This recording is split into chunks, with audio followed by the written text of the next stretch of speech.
40,000 years ago, humanity constructed a fleet of ark ships and fled a dying Earth in a mass exodus.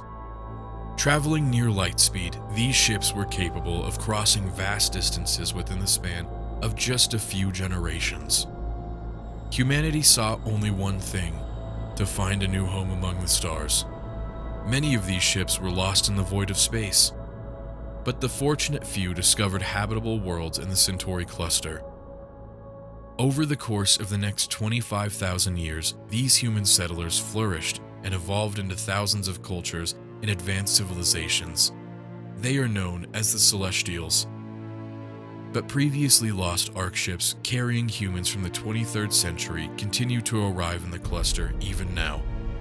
Upon arrival, the passengers of these ships are assigned protected worlds, where they take shelter from a universe that has long since left them behind. To Celestials, these humans are seen as primitive, relics of a bygone age living in the shadow of their own legacy. They have no future.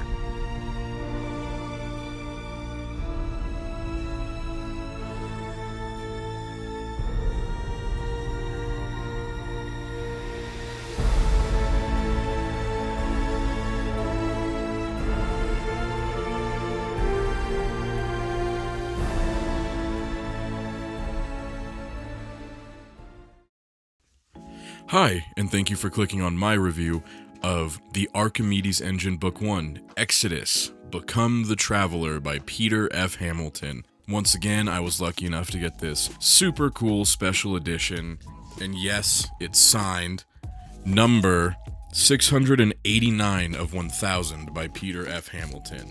Super cool. Shout out to my wife. She's the one who sources all of these super cool first editions because she is always browsing the web for unique books, and I don't. I just wait until I see that they're coming out and I nab them, signed or not signed. So she is my hookup. She is my plug. My book plug, my signed special edition plug, which honestly is probably harder to find than a drug dealer, so shout out to her. Alright, so jumping straight into the non-spoiler review. You don't like long drawn out YouTube videos, and neither do I. What are my thoughts on the book? What is the subjective rating? 0 out of 10, 1 being the worst book I've ever read, 10 being a book that absolutely changed my life or outlook on the genre, and 5 being an average book. I think we're too harsh on 5s these days. 5 is average. 5 is where 90% of content lies. Honestly, I gave it a 10 out of 10. I'm not even gonna lie. I'm not gonna beat around the bush. It was an amazing book. I couldn't recommend it enough if you're a fan of sci-fi. It is truly just a love letter to the genre, and I think Peter F. Hamilton was an absolutely amazing author for the developers to pick. He took this book and ran with it. He made it something I was super interested in, and if you look this up and you see a bunch of video game stuff, apparently this is a book based off of a video game series that's coming out in 2026. I had no idea. I saw this and thought it was super cool, and I was like, oh my gosh, look at that huge book, to my wife in Barnes & Noble. I read the back of it, bought the audiobook, and I was like, this is amazing. So she found me the signed special edition. And so, yeah, apparently it is from some of the old developers of Mass Effect. If you play video games and you watch my channel, then you'll recognize that name. It was a super huge sci-fi video game back in the day. It kind of hit a little bit of a decline, and now the developers are working on this game separate from BioWare. So super cool, super fun. I had no idea until I started reading the book and I googled it, and a bunch of video game stuff came up, and I was like, oh my gosh, what a coinky dink. Turns out the game developers were like, we need to expand this universe and make it something people are super interested in. How can we do that? And they hired Peter F. Hamilton, a super renowned sci-fi writer, and they were like, hey dude, here's our IP, expand our universe, get people interested, and he did an amazing job with that. I don't think anyone could have succeeded the way Peter F. Hamilton did here. It was truly an experience. Alright, jumping right into it after that quick introduction. Non-spoiler review, the book was an honest 10 out of 10 and is now contending for my favorite book ever. Previously, I probably would have given that to if not like a nostalgic childhood book, maybe Hyperion by Dan Simmons, Lev Grossman's The Bright Sword, something along those lines. Just an easy oh, this is my favorite book. This one's now the contender. It has set the bar. There is no going back from Exodus. It was like a love letter to sci-fi with elements of hard sci-fi, epic fantasy, space opera, and political dramas. Imagine the complex and intriguing political landscape of A Song of Ice and Fire with the edge-of-your-seat storytelling of books like Red Rising. The plot was fun, unique, complex, and had me questioning myself the entire time. So if you're a big fan of like huge political dramas, hard sci-fi, pretty much anything I just named, for a while I had been like, you know what? I want something that kind of has a bit of a complex political structure did I say complex? I meant complex. Political structure that I can dive into, similar to a Game of Thrones. And it had just been a while since I had found an author who does that political world building so well and the faction building so well. And Peter F. Hamilton nailed it. It was a really niche, unique itch that I had, and this really unique niche book came along and scratched it super well. It's very rare that I find myself saying I want to read political dramas, and I say elements of hard sci-fi. Don't let that scare you if you're not a fan of hard sci-fi. I just mean that there's like a lot of physics talk and jargon spread throughout the book, and if you don't understand anything about physics, time dilation, don't worry, you'll get it. It's just a sprinkle. It's just the right amount put in there. So I really enjoyed it. I'm not a fan of like super hard sci-fi where that's the whole book. This book does it really well, and it's really fun. And maybe you'll find yourself looking up a Neil deGrasse Tyson video on like time dilation and what that means. I certainly had to look up a few things, and I briefly minored in physics in undergrad, so that didn't work out too well.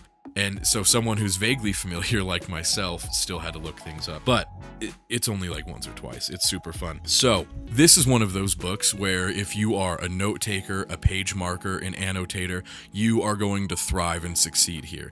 I've never done that. I have never felt the need to annotate and painstakingly detail everything in a book. And for once, I actually really considered it here. There are so many factions, characters, dominions, cultures, names. It's a lot. And so for the first time ever, I got about 3/4 the way through the book. I was like moving back and forth, like, who is this person? Who is this person? Was this person this person? No, they just have really similar names. What is the Heresy Dominion? What is the Crown Dominion? Who are the Talak Te? And so I was like, oh, this is one of those times I should have been the cool it girl book talk people who like painstakingly annotate and have all of those cool dividers in their pages, because there is a lot going on, and if you don't pay attention, you're gonna struggle. This is not a book that you can sort of just passively enjoy and zone out a little bit. This is a test, and you're studying, and you're gonna be a little bit lost if you don't pay attention to all of those names and definitions and dominions, and there's a lot, but it's rewarding and it's fun, and it's done in a way that doesn't feel painstaking or like hard to swallow. If you ever thought about taking notes, now is the time to do so. All in all, at the end of the day, I would recommend this 10 out of 10 to anyone who's a fan of sci-fi, number one, first and foremost, and epic fantasy, because this is sort of a very lovely combination of hard sci-fi, epic fantasy, space opera. It was just, I can't praise it enough. Should you read it? Yes, 10 out of 10. How was the audiobook?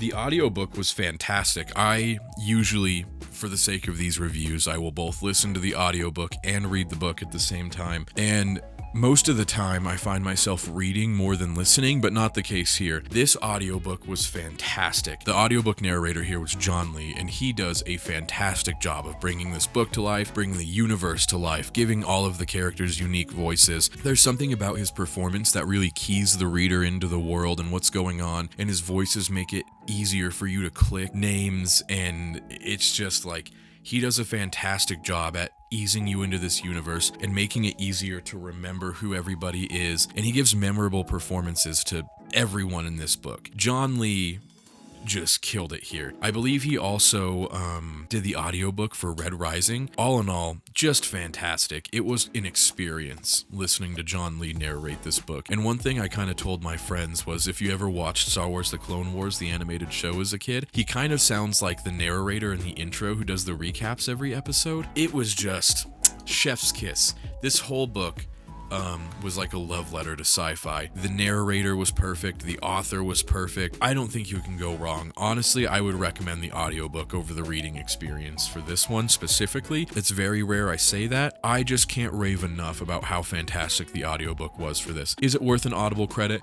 Absolutely. I believe it's usually super expensive on Audible. Or so if there's a time to ever use a credit instead of just outright buying a book to save the money, this is the one. And I believe it clocks in at 31 hours. And if you're like me and you have to rewind a lot and you forget where you are or what's going on or you zone out a lot, it's going to come in probably closer to 33 or 34. I rewinded a lot because there's so much dialogue, so much detail, and I just found myself being like, okay, I got to rewind, or that detail I missed is probably going to come back to bite me later. And more often than not, it did. So I rewinded a lot. This is a book where the Audible credit is just truly worth your money. You are getting bang for your buck out of this audiobook. All right, so at the end of the day, not everyone is a hard sci-fi, space opera, epic fantasy kind of person.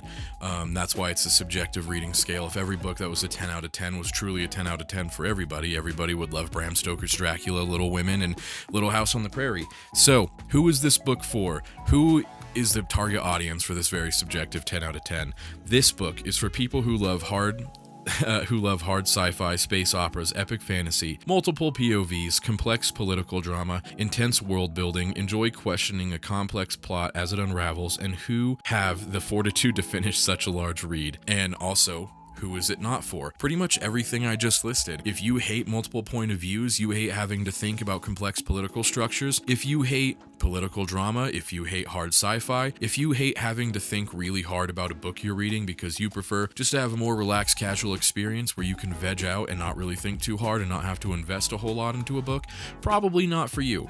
So, just the inverse of everything I said, absolute 10 out of 10. This is the end of the spoiler-free review. You have been warned. I cannot warn you enough. Warning 1, 2, 3, and 4. Alright, if you are still here for the spoiler-filled review, I apologize. Many warnings. Like I said, super amazing 10 out of 10. What did I like about this book? What did I not like? Things I loved the story. I loved the characters. At the beginning, I felt myself being like, oh my gosh, all I want is Finn's perspective. I don't care about the Crown Dominion. I don't care about this cop, Terrence Wilson Fletcher. Get me back to the Nepo baby who's Breaking Bad. That's the story I want to hear. And then as the chapters started to continue, I was like, wait, I'm wrong. I love Terrence Wilson Fletcher. This is the POV I want the most of. And then even farther through the book, I was like, wait, I really like Helena Thyra. I really like Helena Chione. I really like what's going on with Crown Dominion politics. Give me more Gahiji Calder. Give me more Archons. Give me more political stuff. This is amazing. And then eventually, maybe about a quarter of the way through the book, we're just rolling, and I was like, every POV was amazing. We even get some weird ones that get switched here and there. There was never a part of this book where I was like, ugh, it's another Helena Thyra chapter, or oh, it's this point of view again. I wish I could just do this. Everything felt fun, everything felt valuable, and in the beginning, everything feels so spread apart, and it's like, okay, clearly none of this links up. We're probably just getting 3 point of views that are gonna like serve as a mechanism to carry us through this world, let the audience explore the world of Exodus, and give us more insight before the game comes out. So we're probably just going to get 3 POVs that are 3 different stories that don't really connect in the end. And then about halfway through the book, you go, oh my god, is this fucking connected? And it is. And it turns out it is connected. And it slowly unravels in the best kind of way. Unless I'm dumb and you just pick up on the hints way earlier than I did, and you can kind of see where this is going. I am known to have poor foreshadowing abilities and reading of context clues. So maybe I'm misleading you going into this book, but I don't think I am. I think this book has the Sanderlanche effect, if you've ever heard that, because in Brandon Sanderson books, there tends to be this phenomenon where he writes a pretty good book, and then the last 200 or so pages are just this high-paced, incredible, action-packed thing where it's like, oh my god, everything's connected. I didn't realize what was going on. We're moving at 100 miles an hour. This is what happens to this book, but it slowly happens. And like eventually the last 200 pages, you're like, how in the world is the author gonna wrap this up? How in the world, like I know it's connected, but how's it connected? And I was just like looking at my notes and counting characters on my hand like, okay, Well, if Terrence Wilson Fletcher serves the Crown Dominion Archon, but the Crown Dominion Archon was killed, and now there's a hostile coup d'etat from Helena Thyra. That means he's no longer in good with the Archons from the Crown Dominion, and his only allies are dead. There's the Heresy Dominion Archon, but he's not the one, or maybe I forgot, but he's not the one everyone's talking to, or sorry, he's not the one that the bad guys are in good with. And then there's the Talakte Dominion Archon, and I think he's the one that these guys are connected with. And it's like, how in the world do you wrap this up in the last 200 pages? And he manages to do it very, very well. And then there's like a little bit of a semi-twist on the ending with what happens. I won't spoil it too much because I truly want to encourage everyone to read this book. But oh my gosh, I can't emphasize enough, this book was a journey. I felt like I never knew where it was going. I didn't know the point of views were gonna like all come to a head with one main storyline. And it was just artfully executed. I can't say it enough that this book was a love letter to sci-fi. And admittedly, I hadn't even heard of the game before this book. So I think it did a really good job at kind of scooping in a new audience of book people. And you can see my huge gaming monitors behind me. I play games. I'm a huge nerd. And the fact that I didn't know Exodus was coming out is like a testament to how successful this book was. Because I'm in that scene and I didn't even know. Just props to Peter F. Hamilton for handling it so well. And if you're familiar with things like Warhammer, you've probably had the feeling like, man, I really wish I had gotten into this when it was new. I really wish I had been like a day one fan. And that's what it feels like with Exodus. Exodus feels like I finally got the chance to jump into something when it was new. And I feel like this is really truly going to be the next big expansive world with a huge universe. Yeah, so it just feels like I'm getting to jump into something huge day one and be a fan day one, and I finally get to be the snob who read the book and played the game and really knows the universe. So that's fun and that's exciting, and if you want that feeling, I would encourage you to read the book. So all in all, fantastic, 10 out of 10. I couldn't praise this book enough. This is going up there. Number one favorite. It's just surpassed The Bright Sword and Between Two Fires, and right now I'm doing Blood Over Brighthaven, because if you watch my TBR video, my TBRs for this month were going to be Blood Over Brighthaven and Exodus. It kind of left me with a pit in my stomach, like, what do I do after this book? Because there's going to be an Archimedes Engine book 2, according to the last page of this book, and it's going to be a while before it comes out. It's going to be a while before I get to know what happens with Finn and the Ark ship and the Talakte and the Crown Dominion and the Maruyama.